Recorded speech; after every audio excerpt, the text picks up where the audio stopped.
today we're talking about a very large recovery community. We've got three very distinct projects. We got a cafe, we got a massive growing project, we got a big building with loads of 18 people living in it. We've got 5 or 6 people employed and all the rest of it.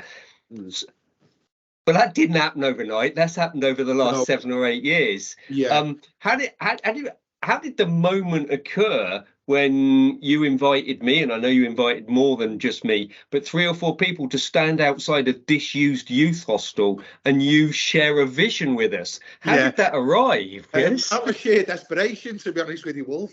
But no, like I say, basically, I mean, after Glasgow, got really involved in AGRO, and we did the work with AGRO for about 6-7 years.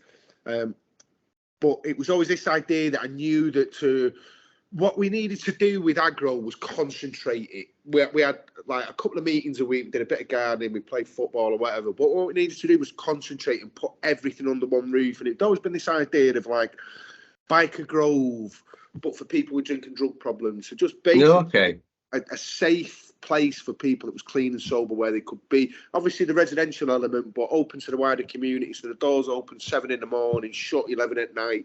The only criteria to get involved is that you're clean and sober. Oh, basically 3 Ds: no drink, no drugs, no dickheads. It's always been the rule from sort of day one.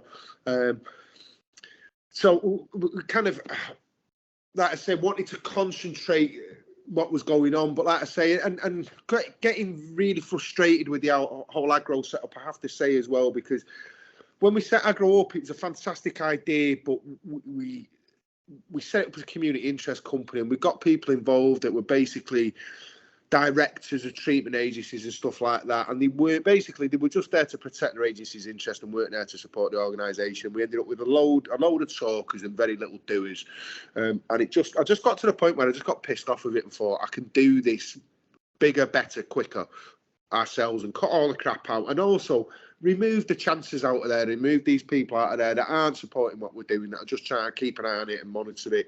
So I saw a grant that was available through the job centre, and it basically was just for £50,000 for 12 months, and it was to work with people through their flexible support funding initiative. So it was basically people with long-term complex barriers to employment, addiction, offending, homelessness, mental health.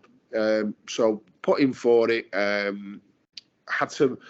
It was a bit of it, again, serendipitous story, but we had to in the end we had to register as a charity at the last minute to be able to access the funding. So I did, and then basically that was it to start with.